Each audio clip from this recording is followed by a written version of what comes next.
ang magnitude 6.7 na lindol alas 9:59 kagabi Setyembre 30 ng Bogo City, Cebu. Naitala rin ang 559 na sugatan at higit sa 128,000 na pamilya ng magnitude 7.6 na lindol sa silangan ng Davao Oriental. Nabalot ng takot ang malaking bahagi ng Mindanao matapos yanigin ng lindol ang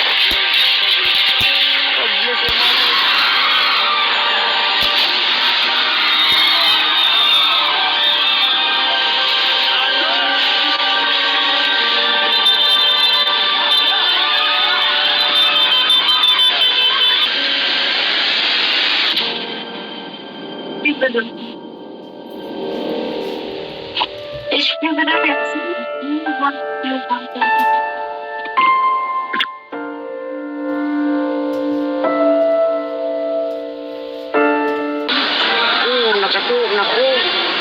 Unya, karon, may uyog man. Pag uyog, anak mo bay. Gawas mo. Nanagan mo dito sa pasada. Dito, pag panagan mo dito sa pasada, sige mag yung anak tayo ang pasada. Nanagan mo tao sa buti. Nahablok mo sa dagat. Ayaw na.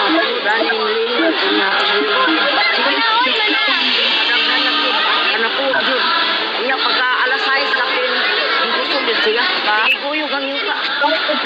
Kami kasi pinagkuyog, ma'am, ko sa ibabaw. Nagtrapal-trapal ang taon min. Nabiyak sa mong balay, kay naniki. Huwag din ako iluwag ang ako ako, kay kwato anyos ko baya. Parehas tarong, niluksog ko gikan sa ibabaw. Kinauli sa ibabaw. Luksog ko din sa kong isuot. Abot na ko nga sa maydan. Subayo, alas 6 kapin, subayo. Atau nakabadyang ko ba kakulba narawet ko gas di sa kay batok man mo gawas na worry ko kay nabi kan mangud na gamay Ako mga anak sila ibili na mo sa kalsada kay ako na lang mo sa babaw kay maghikay para nami kaunon sa ubos nga pareha ganiya ako sugal linog nga katulog siya ng balik ma'am ay kinasa babaw mo balay nananabay mga crack wala po nga dami sa mong balay nga naasa nga lukag pero naman ko yung mga crack na mahugma pero nabalik naman siya ma'am nabalik na siya dayon madri tubig kulang na mo ligo o panginom mabitaw nga ugnay mo natag na mong tubig dawat jud mi ma'am kay gamit jud kay siya na mo karon pa na tubig lang amo ang tent nga makapasilungan siya anang amo ajud ma'am ba nga pauna po ang tent wala na ita pang nilisip ang kapal ma'am kay mabasa man gyud pamiguan importante na mo ma'am safety ang mga anak bala na may mga nagpo basta mga anak safety lang kahidaan Ang hapit kami mga matay yan diri ma'am. Kung ba nagdurog na dani akong bubuhan ma'am. Iya po siya after siya ma'am. Nga na dugulo, tabangin taon ni nga maluwas ni. Kay sukad sa akong kabata. Karon pa dyan yung nataano ginani. Alit.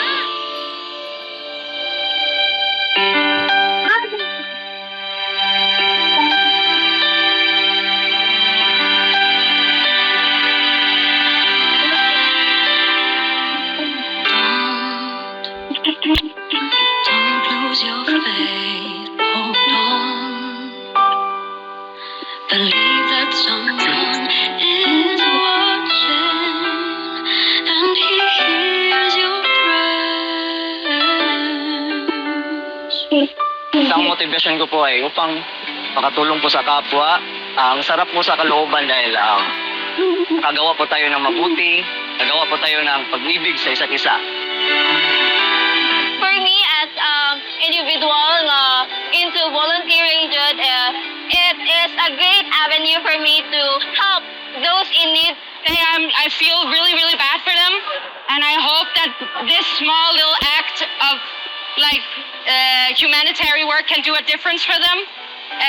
I think this is a really good way if you don't have the possibility to donate money. This is a way that you can feel like you're giving without having, because I know economics can be very private and also different how much people have. So this is also a very valid way to give back to people who are in need. Masaya po talaga sa kalooban kasi Ano po kasi ito para sa ating miskilante din po ito, personally po. Kasi yung tagal ko na rin po inaasama. Sana iloob ng Diyos na makapag-volunteer din ako sa ganitong gawain po. At ngayon na po yung niloob.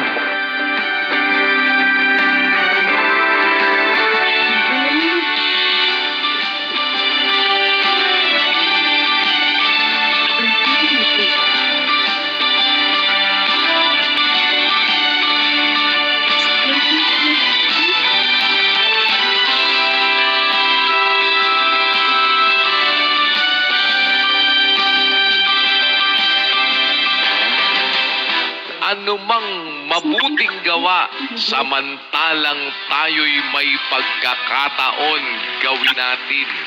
I-grab natin ang bawat opportunity at bawat araw. Napakaraming mabuting gawa na pwede nating magawa.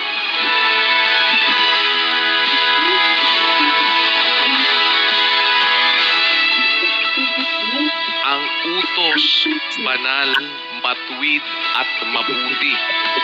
Sa bawat pagsunod natin sa kautusan ng Diyos, gagawa tayo ng mabuti.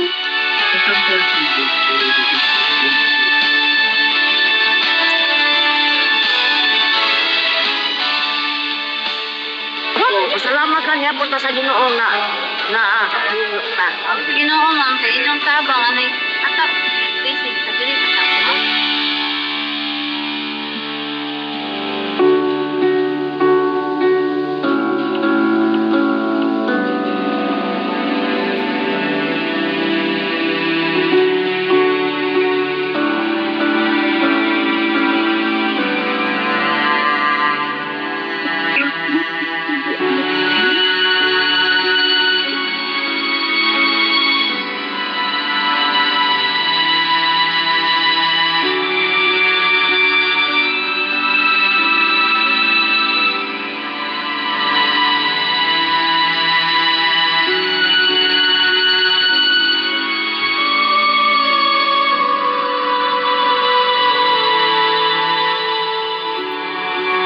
Nagpatulong kayo sa kapwa.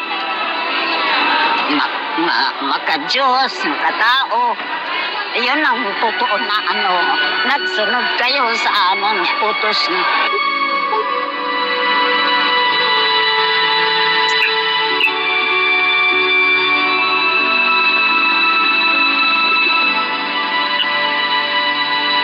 Dininig niya ang pagdarasal namin. Yun lang pasalamat ko sa Panginoon. Yung katulong niyo na ngayon dumating, tsaka may libreng check-up, tsaka libreng pamimigay ng gamot. Malaking pasalamat namin yun. First time na ngayon may nagpunta ng ganito, libreng check-up. First time talaga.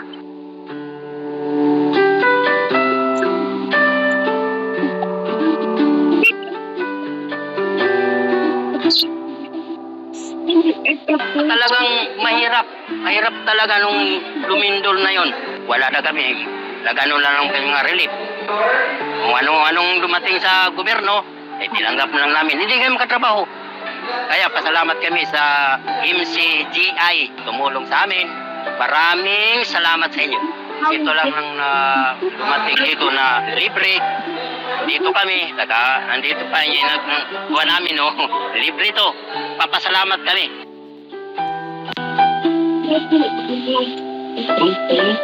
Salamat kami kang Lord dahil sa nangyari sa amin, ilang araw na, 1 week na, hindi kami nakapaghanap buhay. Walang nagano sa amin, hindi kami pinabayaan. Halos lahat ng mga tao nagkaano sa amin, tinulungan kami. Lalong-lalo na binigay ninyo lahat sa amin yung kailangan namin, medical, o lahat.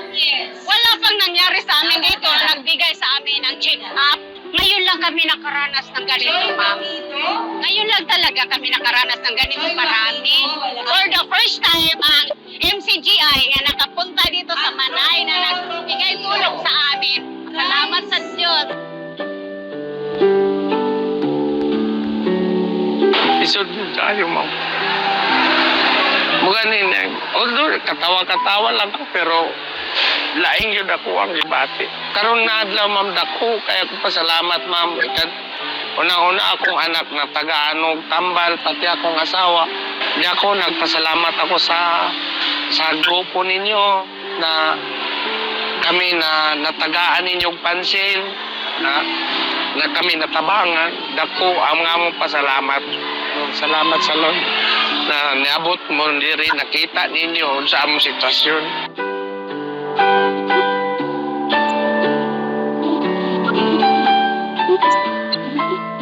Thankful pa rin po ako sa experience kasi parang foreign po kasi na parang i-offer po yung psychological first aid kasi yung ino-offer po usually is yung physical, dental, optical. So parang isa po ito sa naging paraan and masaya po ako na sa pamamagitan ng iglesia natin, nakabahagi po tayo at sa mga susunod po na mga gagawin ulit natin, baka mas dumabi pa po ang makatulong po.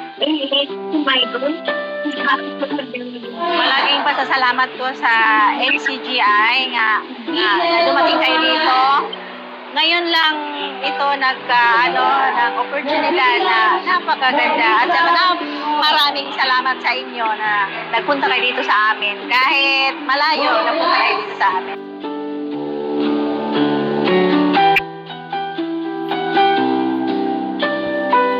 Sa panahon ng kabagabagan, sa panahon ng kasakunaan, lagi huwag nating kalilimutan, sa lahat ng bagay, magpasalamat kayo sapagkat ito ang kalooban ng Diyos kay Kristo tungkol sa inyo.